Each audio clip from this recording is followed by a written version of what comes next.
In this video, we'll be going over the best cards in the game which can deal piercing battle damage, which is a term in YuGiOh that allows you to still do damage to your opponent if you attack into a defense position monster, where normally they would be safe from that battle damage.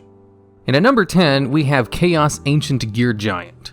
This is a big beat stick with 4500 attack, negates your opponent's effects during the battle phase, and can attack all of your opponent's monsters once each, and inflicts piercing battle damage. So if you get this card out and go into the battle phase and your opponent has a whole bunch of defense position monsters, you basically just won the game. Now, there are some problems with this card though. It does require 4 materials for its summon, which are just any 4 Ancient Gear monsters, which can be made a lot easier if you use Ancient Gear Fusion, which allows you to use materials from your deck as long as you're using an Ancient Gear Golem or an Ultimate Pound on your side of the field as a fusion material as well. And those 2 cards are kind of hard to get on the field, so it's still rather cumbersome. It also doesn't have the best protection in the world for a big boss monster that's hard to bring out, as sure, it is unaffected by Spell and Trap's baseline, which is nice, but a majority of meta decks remove monsters with monster effects, and it only locks out your opponent's monster effects during the battle phase. So if your opponent just removes it outside the battle phase, which is when most monster removal happens, then it's just kind of a sitting target for monster effects, which is kind of bad on a hard to bring out monster whose effects are completely tied to making it to the battle phase to attack things.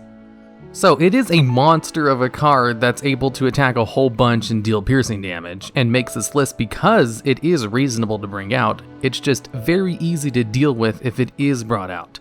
So it's at the bottom of this list. Honestly, piercing effects are not super good. They're more like a nice extra effect to have on top of other benefits than they are an effect you want to play a whole monster for just their piercing damage. And at number 9, we have Avenging Parshath. Now, this one might seem kind of like an odd choice for a best of list, as it was thought of one of the weaker synchro monsters for a long time, as it's a level 8 monster with only 2600 attack, which is not very high for a level 8 synchro, and it has difficult materials where it requires its non-tuner monsters to be light. And its effect is only one that allows you to change the battle position of a monster, and of course it has piercing battle damage. Very underwhelming for all the effort required to bring it out. That was until Rebirth of Parshath was released, which is an Omni-Negate counter trap card, which requires you to have another counter trap card in your hand, pay 1000 life points, and discard 1 card in order to activate it. So it's not the easiest to use counter trap in the world, but not that difficult either in a deck with a whole bunch of other counter traps.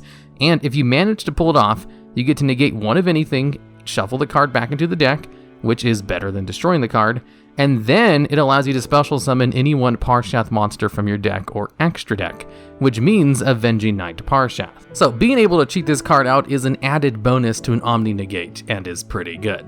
That's the only reason it makes this list, because if it's brought out that easily, then its piercing damage is not half bad, especially since it can also change one of your opponent's monsters to defense position in order to make use of that piercing battle damage.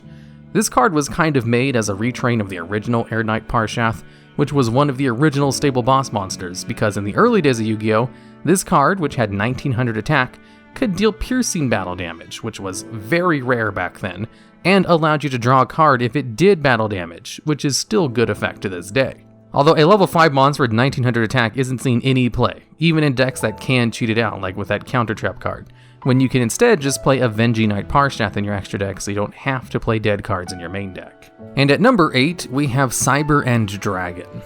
This is a 4000 attack fusion monster whose only effect is one that allows it to deal piercing damage, and of course, detailing that its fusion can only be done with its above fusion materials, which ironically does not limit its ability to be cheated out of the extra deck. You see, Cyber End Dragon used to be the best target for Cyberstein, as it was the highest attack monster you could cheat out of the extra deck, which had a decent effect. And if it attacked into a defense position monster with Megamorph, could win you in the game, as that was 8000 points of piercing damage.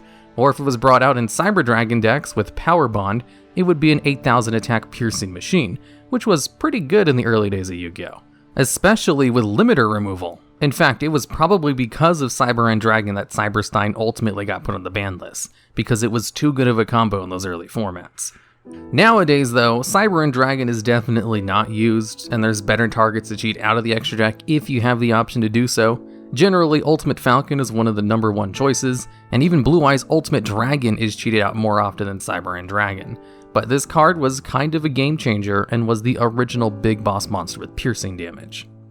And at number 7, we have Blue Eyes Chaos Max Dragon.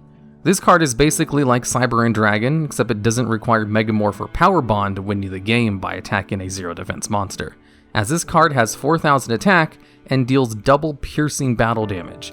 So if you attack a 0 defense monster, that's 8000 points of damage without any other kind of setup. And this card has excellent protection, where it cannot be targeted or destroyed by your opponent's card effects.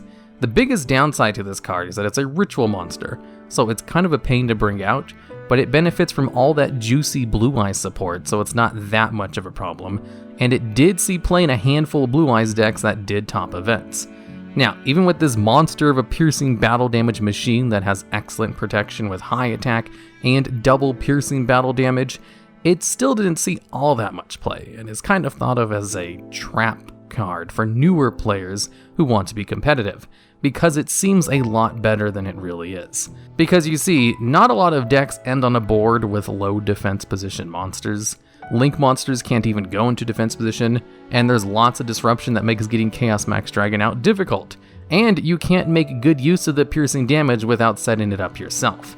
And this card is a good example of how much piercing battle damage doesn't matter very much, as even with everything basically going right about this card and making it the perfect piercing damage machine, it rarely saw competitive success, because boss monsters need to impact the field more than just having piercing damage. Like if we contrast this with Borrelsword Dragon, another boss monster with purely battle phase reliant effects, the reason that card sees so much success is because it's much easier to bring out, and can allow you to win the game without relying on defense position monsters, because it has the ability to attack twice, which is much more valuable than being able to deal double piercing damage. And at number 6, we have Invoked Purgatrio. This card is basically a side option for Invoke decks, as it allows you to use your opponent's Ash Blossom and Joyous Spring from the graveyard as one of its materials in order to bring it out. And it has the effect where it can attack all of your opponent's monsters once each, gains 200 attack for all of your opponent's monsters, and of course deals piercing battle damage. It's basically a weaker version of Chaos Ancient Gear Giant that sees a lot more success because it's a lot easier to use. That's kind of the name of the game in modern Yu-Gi-Oh! Cards that are easier to use with OK effects will generally see a lot more play than cards with absolutely much bigger and impactful effects that are hard to use, because of the combo nature of the game, and how easy it is to disrupt opponents from bringing out those banger cards. So if your opponent has a full field of a whole bunch of low defense monsters, Invoked Purgatrio could win you the game on its own, especially with its card that brings it out, Alistair the Invoker, who can increase his attack by an additional 1000 for all of those attacks. And at number 5, we have Zoodiac Thoroughblade. This is the highest attack main deck Zoodiac monster, which means it gives any Zoodiac Xyz monster it's attached to the biggest attack boost at 1600, as the entire archetype relies on their main deck monsters to give their extra deck monsters their attack points. In addition to this, it's also one of the more played Zoodiac monsters since it helps you set up your graveyard. It's an excellent option to be attached to your Zoodiac Xyz monsters from the graveyard because of the attack boost, and also gives piercing damage to whichever Zoodiac Xyz monster it's attached to. Now, since Zoodiacs don't really care about piercing damage, they just kind of get it for free thanks to Thoroughblade, and that's kind of the best way to gain piercing damage, when it's just kind of an added on effect on top of another good effect, like I said earlier on in the video. And Zoodiac Thoroughblade is probably the poster boy of that, which is why he makes it at the middle of this list, even though I'm sure most Zoodiac players forget that they get piercing damage because of how rarely useful it is in that deck. And at number 4, we have Blackwing, Bora the Spear. This is another card like Thoroughblade, where it just kind of has piercing damage on top of another good effect, which was absolutely used for its piercing battle damage. You see, this is a 1700 attack level 4 monster, which is actually really good for having piercing damage, as most level 4 monsters with piercing damage have less than 1600 attack without penalties. So right out the gate, it's one of the stronger generic level 4 monsters with piercing damage that doesn't have a downside to that piercing damage. And it also has another effect, where if you control a Blackwing monster, you can special summon this card from your hand, which is not once per turn. And this effect is huge. This basically meant Bora the Spear saw play in basically all Blackwing decks, since it was the ultimate combo piece that was super easy to bring out. If you were able to get a single Blackwing monster on the field, you could bring out all copies of Bora the Spear from your hand for free, which could then be used for extra deck plays, or just pushing more damage on the field since they all had high attack for their effects.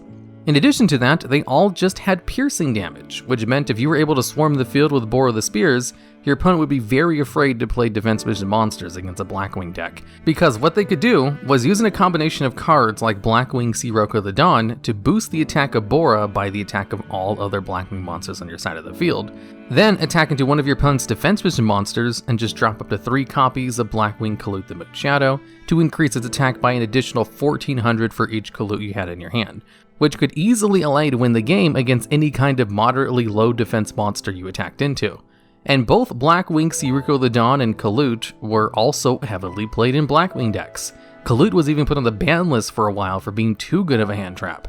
Blackwing Bora the Spear is probably the ultimate card in the game who was actually used for its piercing battle damage, because the rest of its archetype just happened to combo very well with its piercing damage, and it comboed very well with the rest of the archetype if it didn't want to use its piercing damage. And the top 3 spots on this list only beat out Bora the Spear, because they were just used more, even if they weren't really used for their piercing damage. And at number 3, we have F.A. Dawn Dragster. This is a really good generic level 7 synchro monster, which gains 300 attack times its current level, so when brought out normally it has 2100 attack, and has the ability to inflict piercing battle damage. However, it has another better effect, where once per turn you can negate the activation of a spell or trap card and destroy it by simply reducing the level of this card by 2. And since this is a level 7 synchro monster with generic materials, it was super easy to bring out with Destrudo and saw all kinds of play because easy to summon monsters with negates are very good. I'm sure most people who use this card forgot it could even deal piercing damage, because it was usually brought out in defense position because they knew its attack would go down immediately because they were all using it to negate card effects. However, this list isn't about cards with the best piercing damage who were used because of that piercing damage. That would be way too complicated of a list to make. I should know, I originally tried to make this list that way and abandoned it because there were so few cards. It's instead about the best cards who just happen to have piercing damage, and this card is definitely a great monster who just happens to have piercing damage. And at number 2, we have Gaia Dragon the Thunder Charger. This card saw play in pretty much every deck in the Xyz era, since it allows you to convert any rank 5 or 6 monster who ran out of materials into a new 2600 attack monster that had piercing battle damage. And since this can rank up on top of any rank 5 to 6 monster, while having an effect that didn't rely on Xyz materials, and having an attack that was generally higher than most level 5 or 6 Xyz monsters, meant it saw lots of play because of that rank up potential. Like, for example, a common combo with this card was to use number 61 Valkasaurus, who was a rank 5 Xyz monster that could destroy one of your opponent's monsters and inflict damage to your opponent equal to that card's original attack, which is a super good effect. But this card wasn't allowed to attack your opponent directly the turn it activated this effect. So in order to get around this, you could simply just rank it up into Gaia Dragon, and then you'd get 100 more attack and have piercing battle damage. And since this card was wind attribute, it could also be comboed with Daigusto Phoenix in order to attack twice and have that piercing damage. You see, piercing damage is only situationally useful, and since Gaia Dragon was very easy to bring out, you basically had on-demand piercing damage in those incredibly situational times, which is the best time to have piercing damage, which is why it's much better on extra deck monsters than main deck monsters, especially one that was easy to bring out like this card, which was actually used for its piercing damage, unlike the previous spot on this list. And at number 1, we have Supreme King Dragon Starving Venom.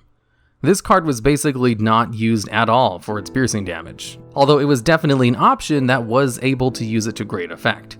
You see, this card is currently banned because it has the effect to copy an effect in the graveyard, and that effect is way too powerful on high-level monsters thanks to Lyrilusc Independent Nightingale, which kind of ruins all graveyard copy effect monsters in the game. Because you see, Lyrilusc Independent Nightingale has an effect where it's immune to card effects, gains 500 attack times its level, and once per turn it's able to inflict damage to your opponent equal to its level times 500. So, if Supreme King Dragon Starving Venom copied its effect in the graveyard, it would gain 4000 attack, bringing it up to 6800 attack, be immune to all card effects, have the ability to inflict piercing battle damage, and of course once per turn it could just inflict 4000 points of damage, which is half of your opponent's start and life points. And this card was not hard to bring out, it just required 2 Dark Pendulum monsters and could be fusion summoned by tributing those monsters you control without having to use polymerization. So if you simply just brought out 2 copies of this card and had Lyrilusc in your graveyard, that was 8000 points of burn damage right there, which is why this card is banned. But if you're able to get out a single copy of it, you'd still be able to do 4,000 points of damage and then attack with 6,800 points of piercing damage, which is kind of enough to win you the game on its own as well. So its piercing damage could actually be a huge benefit to it, because, it was also immune to card effects while it had this effect, so there was nothing stopping it from attacking over something, which is why this card is definitely the best piercer in the game. You can't really beat a 6,800 attack monster who's being able to inflict half your opponent's life points as damage, while also being easy to bring out. It's just kind of broken in how powerful it was. Alright, and that's the list. Are there any other monsters with piercing damage that I may have missed that should have made the video? If so, I'd love to hear about them down in the comments, as well as ideas for future videos just like this one, as this video topic was a heavily requested one, surprisingly enough.